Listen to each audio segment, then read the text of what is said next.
Olá, pessoal! Então, vamos começar agora com uma parte muito importante da anatomia e fisiologia animal, que é a parte do sistema nervoso. Vocês lembram que na última aula a gente falou sobre a miologia, que é o sistema muscular, e que ele é controlado pelo sistema nervoso. Mas todo o nosso corpo, ele é controlado pelo sistema nervoso.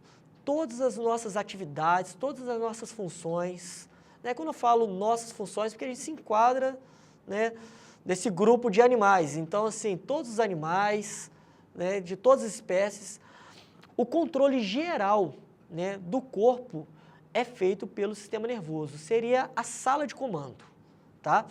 Então, o sistema nervoso, o que ele faz? Ele permite que os animais reajam adequadamente aos estímulos ambientais, né? Consigam perceber através da audição, através da visão, do olfato, consigam perceber o seu ambiente e consigam também, o sistema nervoso permite com que os animais reajam, né? Consigam fazer, né, movimentações de órgãos, de musculatura esquelética, de uma maneira geral. O sistema nervoso, ele é importante nesse controle geral das atividades do corpo dos animais, tá? E o sistema nervoso, né, nós temos alguns tipos celulares. Nós temos, né, os neurônios, que são as células efetivamente que mandam a informação, que dão o quê? O impulso nervoso. Esse impulso nervoso nada mais é que a informação sendo levada a um determinado órgão, a um determinado músculo para ter sua ação, tá? Então, os neurônios são as células que efetivamente vão transmitir essa informação.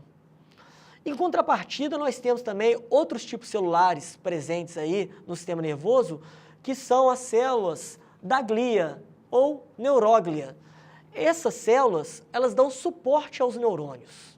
Então, elas são responsáveis, então, pela defesa, tá? São responsáveis pela nutrição, elas dão suporte, tá, aos neurônios que transmitem essa informação.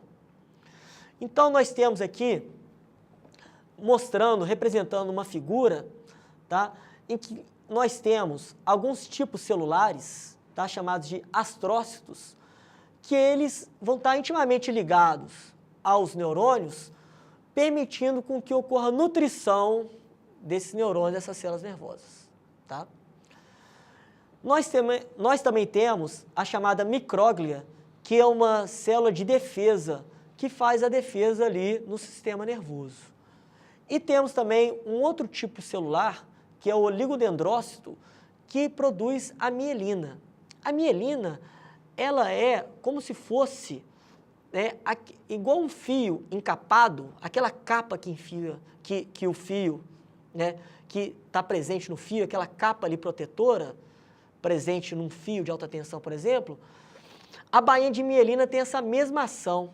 É como se ela encapasse ali o neurônio. E esses oligodendrócitos, eles são responsáveis por fazer essa capa, essa bainha de mielina nos neurônios.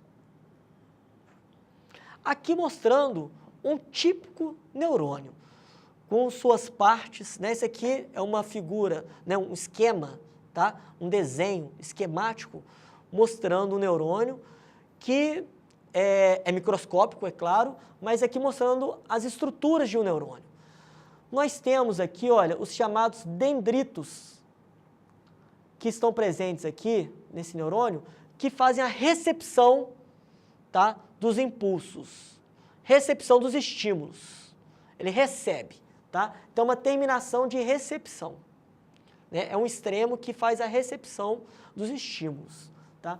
Nós temos uma região chamada de corpo celular. É o corpo do neurônio, que é onde está presente o núcleo desse neurônio, tá certo? E lá que, né, tem o centro da célula, onde ocorre, né, um local onde existe todas as informações genéticas dessa célula. E nós temos aqui uma região, um prolongamento, que é chamado de axônio, tá? Com as suas terminações do axônio, que é por onde ocorre a propagação do impulso nervoso, a propagação, nessa informação. E é nesse axônio que existe, né, a bainha de mielina, tá? Aqui está representando de azul a bainha de mielina, que tem essa ação de encapar aqui esse axônio aqui, e com isso, né, faz com que a propagação do impulso nervoso seja feita de maneira mais eficiente. O sentido de propagação está sendo representado aqui. Esse sentido de propagação é sempre um sentido dendritos, corpo, axônio. Essa figura aqui também mostra os chamados nódo de Javier, porque essas bainhas de mielina, elas em determinado momento, elas têm alguns espaços entre elas. Esses espaços, né, como se fossem novos salsichas, né? Esses espaços entre as bainhas de mielina são chamados de nódo de Javier. Existem alguns neurônios que não apresentam a bainha de mielina, né? São aqueles neurônios amielínicos. Então, o axônio não apresenta a bainha de mielina, aqui mostrando dendritos, o corpo celular e o axônio. Não apresenta a bainha de mielina, enquanto outros neurônios apresentam a bainha de mielina, representada aqui, olha, de azul, com os nódos de Javier aqui, assim, olha, né, sendo mostrado aqui. Então, são os neurônios mielínicos que apresentam a bainha de mielina. Os neurônios mielínicos, eles apresentam uma característica de impulso nervoso mais rápido, eles são mais eficientes. Então, os neurônios que apresentam bainha de mielina são, né, apresentam um impulso nervoso mais rápido, mais eficiente. Essa outra figura, representando melhor uma coisa que já foi falada, né, que o sentido do impulso nervoso, ele é dendrito, corpo celular, axônio. Aqui mostrando, né, um neurônio com seus dendritos, o corpo celular, o impulso é nesse sentido. E aí, esse impulso nervoso, ele pode ser levado até um próximo neurônio, olha aqui, olha, dendrito, corpo celular, axônio, que vai ser levado para um próximo neurônio, aqui, olha, dendrito, corpo celular, axônio. Esses locais onde existe uma comunicação entre os neurônios, eles são chamados de sinapse nervosa. Aqui está sendo mostrado, aqui, olha, uma sinapse aqui, outra sinapse aqui, outra sinapse aqui. É a comunicação onde chega, né, o axônio ali, né, a terminação do axônio, ele vai se conectar aos dendritos e corpo celular e com isso, né, ele vai passar essa informação. Esse local de passagem de informação é chamado de sinapse nervosa. E essa informação vai sendo passada. O neurônio, né, que leva as informações, ele pode levar a informação para um próximo neurônio, que nem a gente acabou de mostrar, né, um neurônio levando informação para um próximo neurônio. Então, pode ter comunicação de neurônio com outro neurônio. Agora, esse neurônio também ele pode levar já direto uma informação para um músculo, que nem está sendo mostrado aqui, fazendo com que ocorra uma contração muscular, tá? Ou esse neurônio pode levar uma informação para uma glândula qualquer, que com isso faz com que ocorra uma liberação de um determinado hormônio, por exemplo. Então, esses aqui são os tipos de comunicação, que pode ser entre neurônios, ou para um músculo, ou para uma glândula. Tudo com o intuito de fazer essa comunicação. E aí nós temos algumas classificações desses neurônios. E aqui está sendo mostrada a classificação funcional, né? Porque existem neurônios com funções diferentes. Então, o primeiro tipo de neurônio, aqui sendo representado, é o neurônio sensitivo ou aferente. Outro tipo são os neurônios associativos, ou também chamados de interneurônios. E por último aqui sendo mostrados os neurônios motores ou neurônios eferentes. E a gente vai falar de cada um deles, mostrando a função de cada um deles. Tá? Primeiramente, nós temos então os neurônios sensitivos ou aferentes. Esses neurônios, eles são responsáveis por captar uma informação e levar até o sistema nervoso central normalmente. Tá? Então, eles captam a informação. Então, são aqueles neurônios que vão ser responsáveis por captar informações visuais, né? Ou então, informações de paladar, né? Na língua dos animais, apresentam as papilas gustativas Então, tem neurônios sensitivos ali que captam, né, essa informação de paladar, de amargo, de salgado, de doce, de azedo, capta essas informações e leva essas informações para uma central para isso aí ser identificado, né? Então, são neurônios sensitivos, são responsáveis por captar informações de tato também, né? Quem sente dor, calor, frio, são também, quem capta as informações também são neurônios sensitivos ou aferentes. Da audição também, né? Neurônios sensitivos captam a audição, tá? E leva isso para o sistema nervoso central, que a gente vai discutir daqui a pouco, tá? Eles, então, recebem a informação, são os neurônios sensitivos. Outro tipo são os associativos ou interneurônios. São neurônios que vão estar entre outros neurônios, fazendo comunicações entre outros neurônios, fazendo essa interassociação, intercomunicação. Esses neurônios normalmente estão associados a questões como memória, pensamento, emoções, psiquismos. Esses interneurônios aí que estão eles fazem comunicações entre vários neurônios, tá? E estão associados a essas características. E o outro tipo são os neurônios motores ou eferentes que levam a informação. Então, né, aqueles neurônios que vão promover uma articulação, por exemplo, né, que levam a informação para o músculo, promove a articulação, são neurônios motores. São aqueles neurônios que vão fazer com que efetivamente ocorra a articulação. Ou neurônios, por exemplo, que vão levar informações para uma glândula para que aquela glândula exerça uma ação, né? São também os neurônios motores que têm essa função, tá? Outro tipo de divisão, né, de classificação aí de neurônios, essa divisão anatômica do sistema nervoso, que a gente divide o sistema nervoso em sistema nervoso central e sistema nervoso periférico. O sistema nervoso central é todo aquele sistema nervoso que está dentro do esqueleto axial. Vocês lembram do esqueleto axial? Lembra, pessoal, que a gente falou, né, no módulo passado lá sobre esqueleto? O esqueleto axial é aquele composto, então, né, pelo crânio, não é mesmo? E também ali pelas vértebras cervicais, torácicas, lombares, né, sacro, vértebras coxígeas, tá?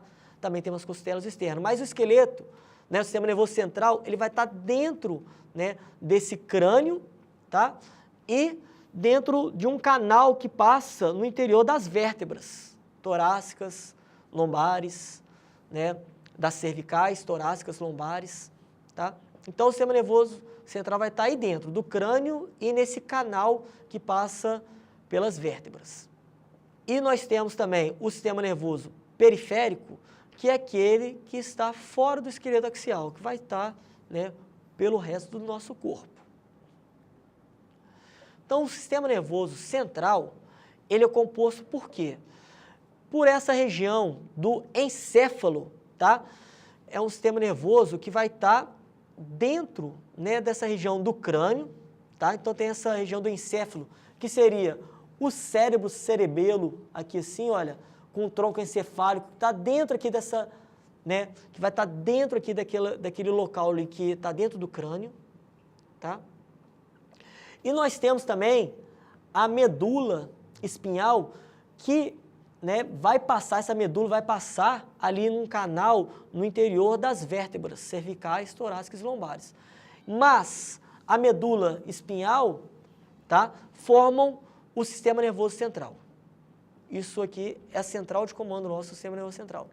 Enquanto o sistema nervoso periférico, ele é composto por todos os outras células nervosas que estão fora, né, dessa região, que são os nervos, gânglios nervosos, as terminações nervosas, tudo isso, né, faz parte do sistema nervoso periférico, tá?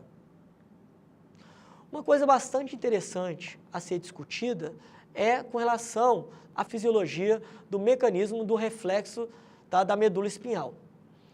Nós e os animais temos, né, fisiologicamente a capacidade de ter ações reflexas que são feitas de maneiras, inclusive, involuntária, sem mesmo ser pensada, né? Por exemplo, quando a gente encosta a mão numa chapa muito quente, no ato de encostar essa mão sem perceber que aquela chapa é quente, a gente retira essa mão mesmo antes de ter consciência de que a gente estava encostando numa chapa quente. A gente retira, depois a gente vai pensar, ó, encostei a mão numa chapa quente, né? É um ato reflexo. Os médicos, inclusive, fazem testes de reflexo quando a gente vai no consultório, dando aquelas marteladas, né, na região ali do joelho, da articulação do joelho, que a gente dá aqueles chutinhos, né, que é uma ação reflexa também. Como que é esse mecanismo?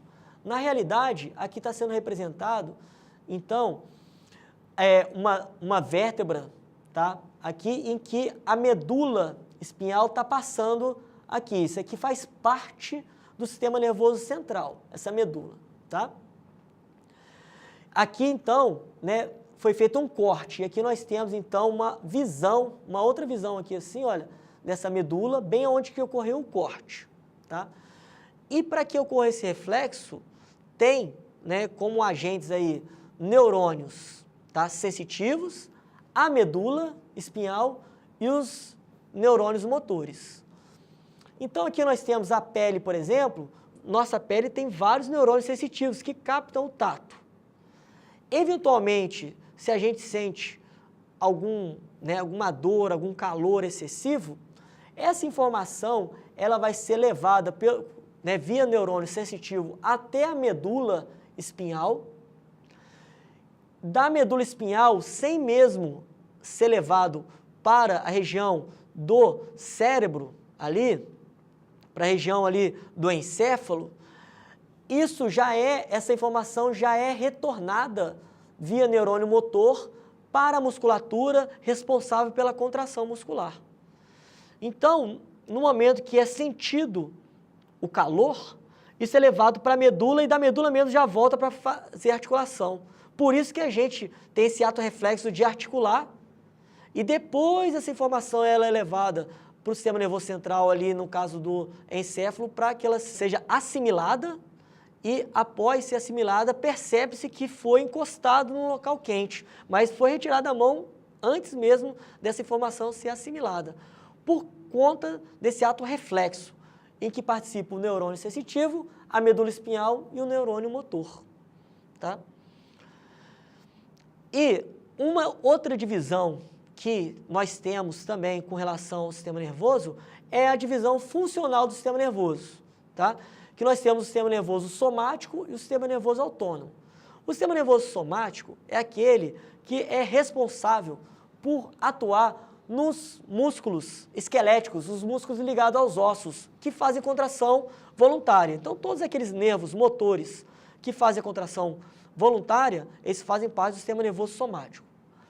Enquanto que aqueles nervos motores que fazem contrações de órgãos, né, que fazem, de alguma maneira, com que alguma glândula libere algum hormônio, com atividades involuntárias, eles fazem parte do sistema nervoso autônomo. Bom, pessoal, estamos então chegando ao fim, né, dessa aula de sistema nervoso e agora nós vamos passar por um próximo módulo que a gente vai falar sobre o sistema cardiovascular, tá? Que também é controlado pelo sistema nervoso que a gente viu nessa aula.